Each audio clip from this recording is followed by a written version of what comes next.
আজ গল্পের বাইপাসে আপনাদের জন্য আমাদের তৃতীয় নিবেদন, ষষ্ঠীপদ চট্টোপাধ্যায়ের লেখা আতঙ্কের রাত। ষষ্ঠীপদ চট্টোপাধ্যায় জন্মেছিলেন 1941 সালে মধ্য হাওড়ার খরুট ষষ্ঠীতলায়। আজকের গল্পটি আমরা নিয়েছি সঞ্চয়িতা প্রকাশনী ও কামিনী প্রকাশালয় থেকে প্রকাশিত লীলা মজুমদার ও অনুপ বসাক সম্পাদিত সেরা লেখকদের 100 ভূতের গল্প বইটি থেকে। প্রধান চরিত্রে গল্পকার অবনী ও শ্যামা, গল্প পাঠে সায়ন্তন, গল্পের সূত্রধর আমি গৌরব। শুরু হচ্ছে আজকের গল্প আতঙ্কের রাত। সেদিন সকাল থেকেই মুষলধারায় বৃষ্টি হচ্ছিল। পথঘাট জলে ডুবে গিয়েছিল একেবারেই। যানবাহন চলাচল বিপর্যস্ত হয়ে পড়েছিল। অফিস কামাই করে ঘরে বসেছিলাম। হঠাৎ সন্ধেবেলা অবনী এসে হাজির। ওর চুল উস্কো খুস্কো, চোখ দুটি লাল। কতদিন দাড়ি কামাইনি। বললাম, কি ব্যাপার রে? অবনী একটু কথাও না বলে আমার ঘরে ঢুকে সোফায় গায়ে এলিয়ে চুপচাপ বসে রইল। অবনী আমার বন্ধু। ও একজন প্রেস ফটোগ্রাফার।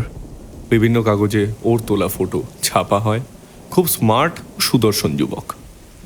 ত্রিবেণীতে গঙ্গার ধারে ওদের নিজেদের বাড়ি। সেখানেই থাকে এবং ডেলি প্যাসেঞ্জারি করে। অবনীর ওই রকম চেহারা দেখে বললাম, তোর কি হয়েছে অবনী? একই চেহারা তোর। অবনী তার করুণ চোখ দুটি তুলে আমার দিকে তাকিয়ে বলল, আমি বোধহয় আর বেশি দিন বাঁচব না রে। কেন, হঠাৎ এরকম মনে হওয়ার মানে? তুই ভূতে বিশ্বাস করিস? না, তবে ভূতের নামে ভয় তো পাই, কিন্তু চাক্ষুষ দেখিনি বলে বিশ্বাস করি না। আসলে বাড়িতে আমি একদম টিকতে পারছি না। আজ কিছুদিন হলো আমার ঘরে সব অদ্ভুত কাণ্ড হয়ে যাচ্ছে। আচ্ছা, আমি আমি পাগল হয়ে যাচ্ছি না তো? মনে হচ্ছে তাই হয়েছিস। যাক, তোর ভাই কি করছে? সে তো মাস 2 হলো দুর্গাপুরে চাকরি পেয়ে চলে গেছে। ও, তুই তাহলে বাড়িতে একা? হ্যাঁ, কিন্তু বিশ্বাস কর, আজ কিছুদিন হলো ও বাড়িতে আমি কিছুতেই থাকতে পারছি না। আমার বড় ভয় করছে রে। ওখানে আমি প্রতি রাতে আমি আরেকজনের অস্তিত্ব অনুভব করছি। সে কে? তা জানি না, তবে সে যে অশরীরী তা আমি বুঝতে পারি।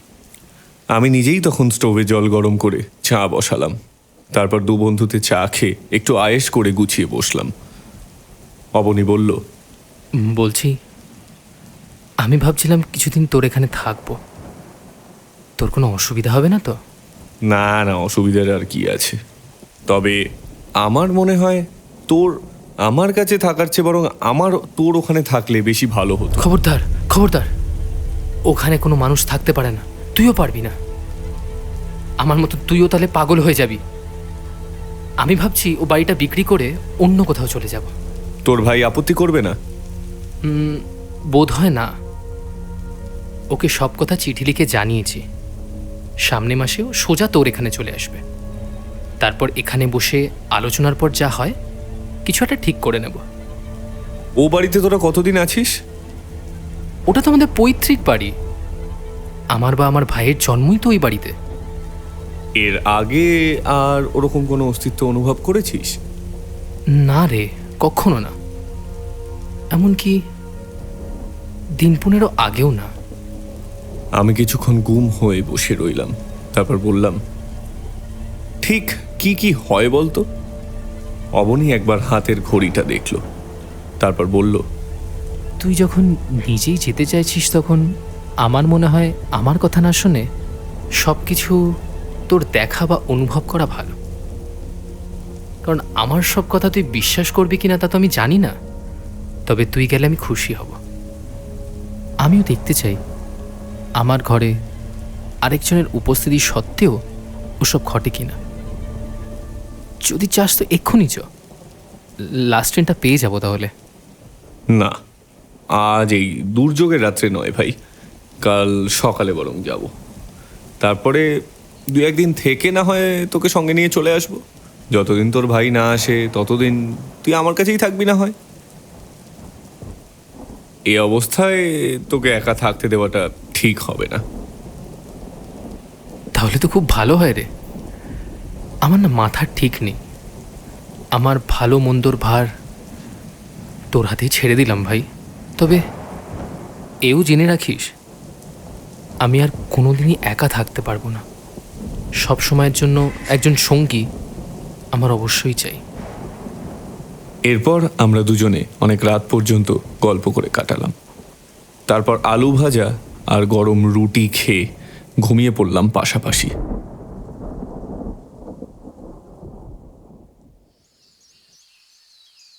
ঘুম যখন ভাঙল তখন বেশ সকাল হয়ে গেছে। ঘুম থেকে উঠে অবনী বলল, ও বাবা, কতদিন যে এমন আরামে ঘুমাইনি। আমার তো একদম ইচ্ছেই করছে না ওই অভিশপ্ত বাড়িতে ফিরে যেতে। আমি বাথরুমে গিয়ে মুখ হাত ধুয়ে এসে বললাম, তোর ওখানে যাওয়ার গাড়ি কখন? সে বেলা একটায়। সে কি, সারাদিনে আর কোনো গাড়ি নেই? না, একটা ছিল সকালে, সেটা এতক্ষণে ছেড়ে গেছে। তা যাক, বেলা একটার গাড়িতেই যাবো খন। দুপুরে খেয়ে দিয়ে দুজনে হাওড়া স্টেশনে এলাম। তারপর বারহাওয়া প্যাসেঞ্জারে 3টের মধ্যেই ত্রিবেণী। সেখান থেকে রিকশায় চেপে গঙ্গার ধারে ওদের বাড়িতে। বহু দিনের পুরনো বাড়ি, ছোট্ট দোতলা। অবনীর সঙ্গে আমাকে আসতে দেখে আশপাশের লোকেরা এবং দোকানদাররা চাপা গলায় ফিসফিস করে নিজেদের মধ্যে কি যেন বলা বলি করতে লাগলো। আমি তখনকার মতো আর চোখে সবকিছু দেখে নিলাম। তারপর অবনীদের বাড়িতে গিয়ে দোতলায় ওর শোবার ঘরে ঢুকলাম। ওর ল্যাবরেটরির নিচে একপাশে খোলা ছাদ, ওর ঘরের ভেতর থেকে গঙ্গা দেখা যায়, আর ছাদ থেকে শ্মশান। অবনীর বাড়িতে গিয়ে মুখ হাত ধুয়ে চা পর্ব শেষ করলাম। তারপর বললাম, অবনী, আমি একবার আধ ঘন্টার জন্য ঘুরে আসি, বুঝলি? তুই একা থাকতে পারবি তো? তা পারবো। এখানে দিনের বেলা তো কোনো ভয় নেই, যা কিছু উপদ্রব সব রাতে। যাকে, তুই কিন্তু বেশি দেরি করিস না ভাই। আরে না রে বাবা না।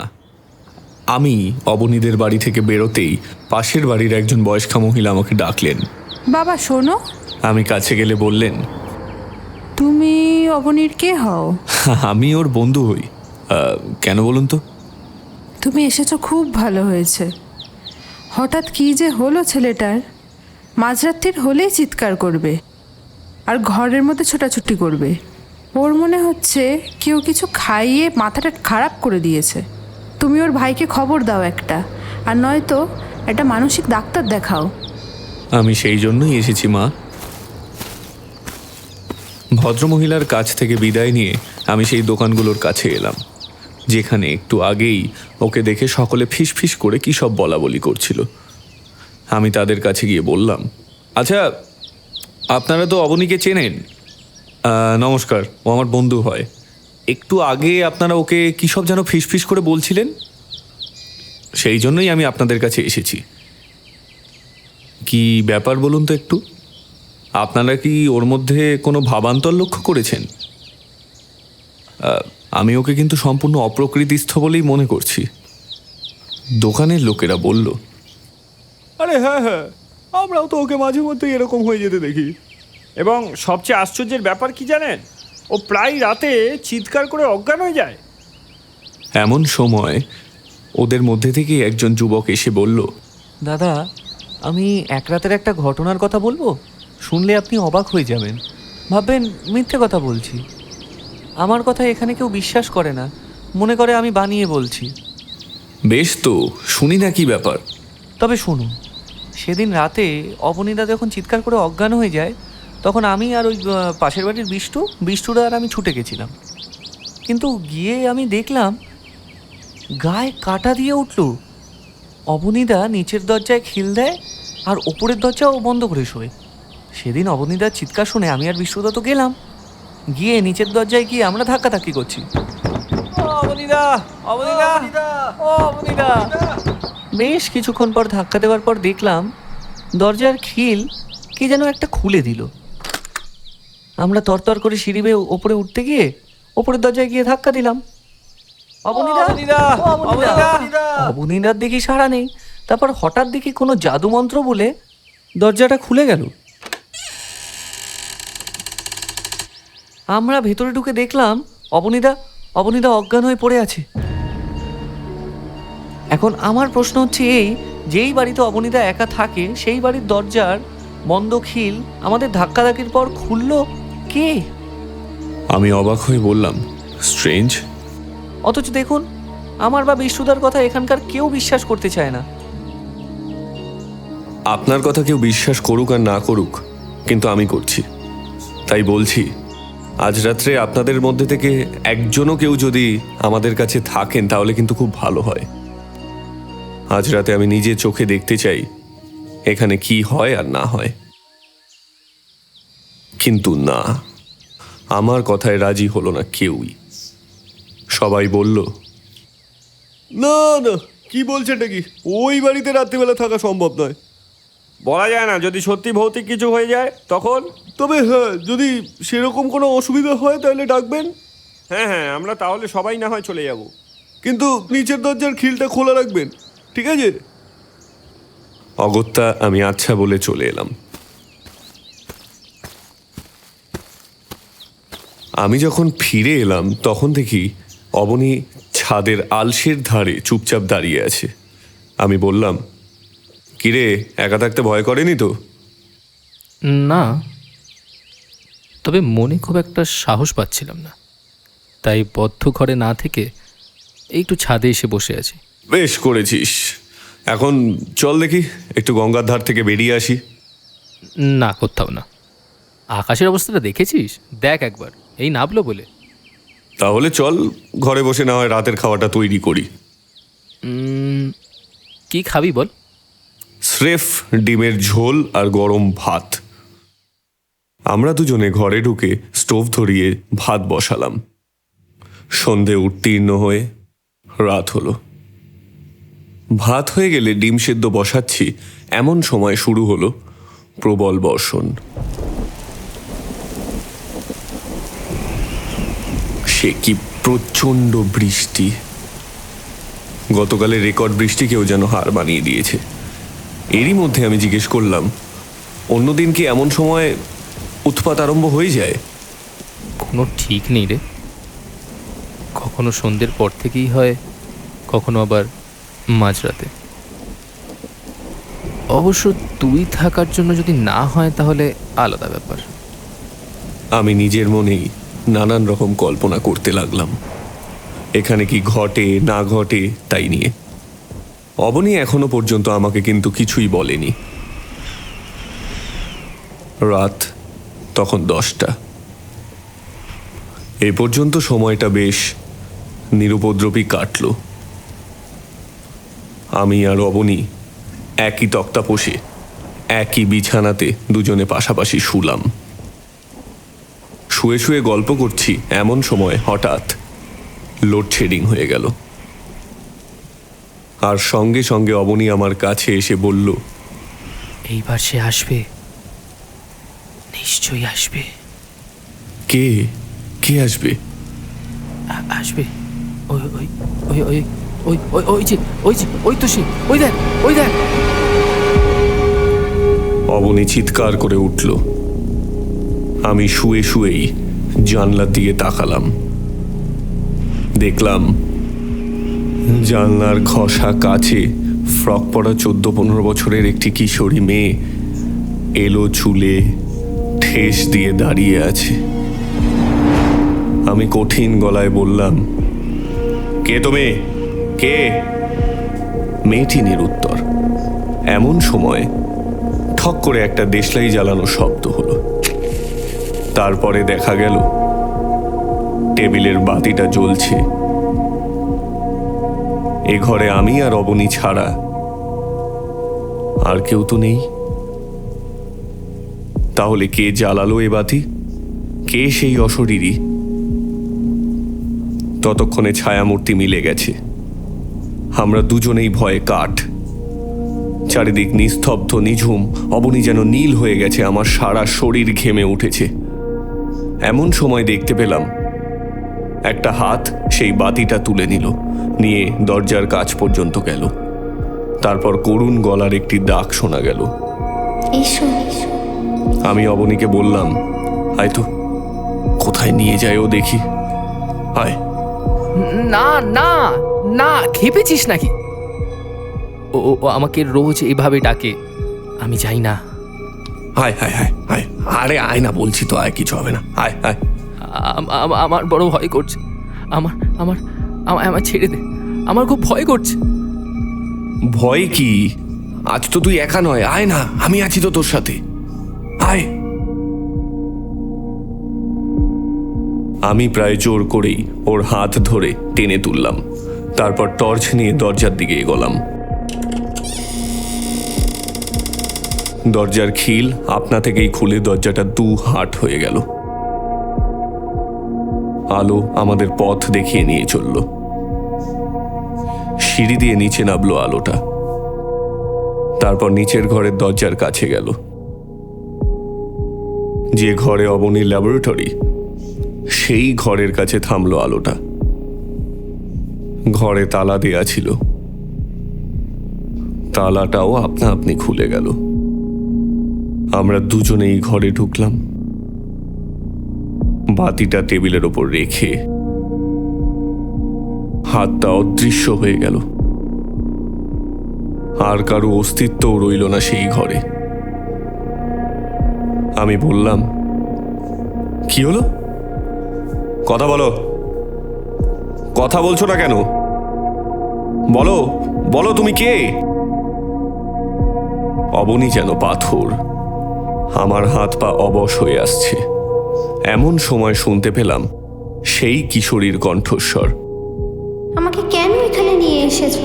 আমাকে মুক্তি দাও, আমাকে বন্দি করে রেখো না, তোমাদের দুটি পায়ে পড়ি। আমি ভয়ে ভয়ে বললাম, কে কে তুমি? বলো কে? আমি শ্যামা। তুমি কোথায়? কে কে তোমাকে বন্দি করে রেখেছে? আমাকে দেখতে পাচ্ছ না? এই তো আমি আমি আমি এখানে। কণ্ঠস্বর শুনে ঘরের কোণের দিকে তাকিয়ে দেখলাম সেই কিশোরীর জোছনার মতো হালকা শরীর অন্ধকারে ফুটে উঠেছে। কি করুণ তার মুখ। সে একটু একটু করে তার ছায়া শরীর অবনীর টেবিলের দিকে নিয়ে গেল। তারপর ড্রয়ার টেনে একটা খাম বার করে টেবিলের ওপর রাখল, রেখেই আবার মিলিয়ে গেল অন্ধকারে। আমি টেবিলের কাছে এগিয়ে গিয়ে খামটা খুলতেই তার ভেতরের এই কিশোরীর একটি ফুল সাইজের ফটো দেখতে পেলাম। ফটোর দিকে তাকিয়ে আমি হঠাৎ দেখলাম ফটোর ছবির মুখটা যেন কিরকম বিকৃত হয়ে গেছে। ঠোঁট দুটো কাঁপছে, চোখ দুটো ঠেলে বেরিয়ে আসছে। উফ, কি বিভৎস চেহারা! আরো দেখলাম ছবির গলার ওপর মোটা শক্ত করে দাগ ফুটে উঠছে। একসময় ফটোর ভেতর থেকে মেয়েটি চিৎকার করে বলে উঠল, এখনো হা করে দাঁড়িয়ে দেখছো কি? আমার কষ্ট হচ্ছে না বুঝি?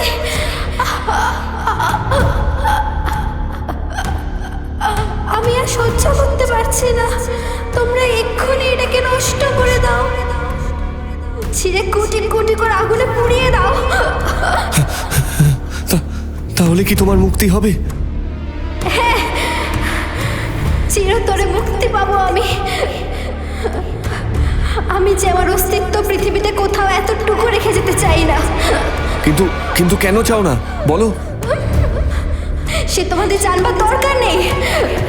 শুধু জেনে রেখো, যাদের উপর অভিমান করে আমি আত্মহত্যা করতে বাধ্য হয়েছি, তাদেরই দেওয়ালের ছবি হয়ে আমি কিছুতেই টিকে থাকতে পারবো না।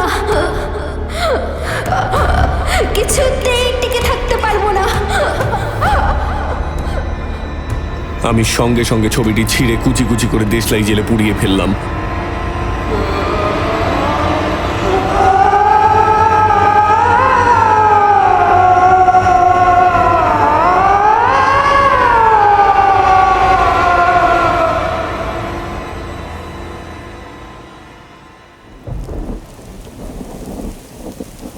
অবনীকে বললাম, এই এই ফটো তোর তোলা?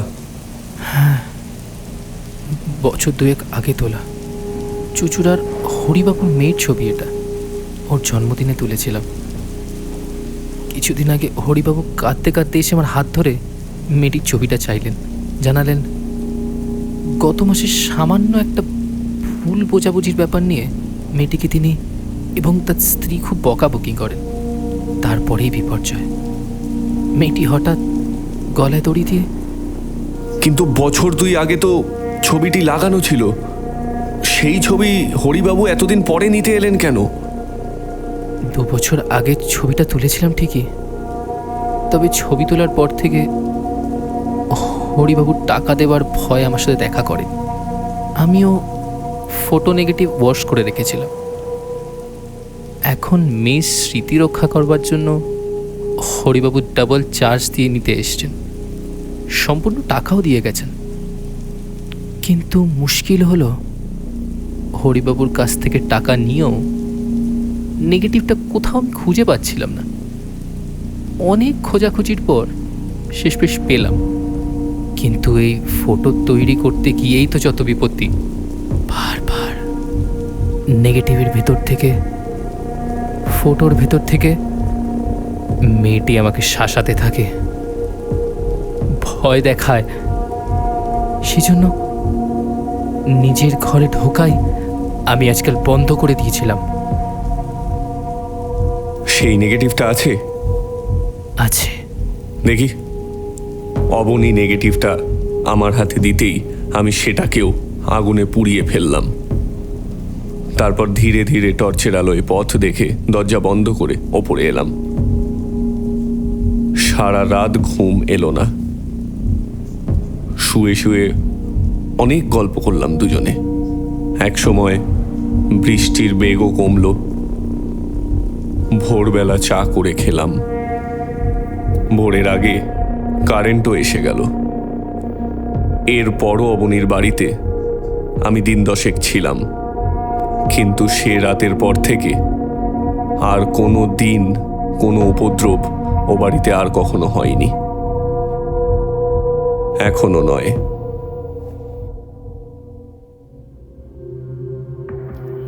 আজ গল্পের বাইপাসে শুনছিলেন আতঙ্কের রাত। রচনা ষষ্ঠীপদ চট্টোপাধ্যায়। গল্পের সূত্রধর ও অবনীর চরিত্রে আমি গৌরব ভাদুরী। শ্যামার চরিত্রে দেবলীনা সাহা। বয়স্ক মহিলার চরিত্রে রীতা রয়। গল্পপাঠ, পরিকল্পনা, পরিচালনা ও জনৈক্য যুবকের চরিত্রে সায়ন্তন চক্রবর্তী। শব্দগ্রহণ, আবহ সঙ্গীত এবং স্পেশাল এফেক্টসে স্বস্তিক রায়। পোস্টার ডিজাইনে রমিত। শেষ হলো আমাদের 3য় পর্ব। আগামী দিনে আরও একটি গল্প নিয়ে হাজির হব আমরা। আমাদের সঙ্গে থাকুন, গল্প শুনতে থাকুন। ধন্যবাদ।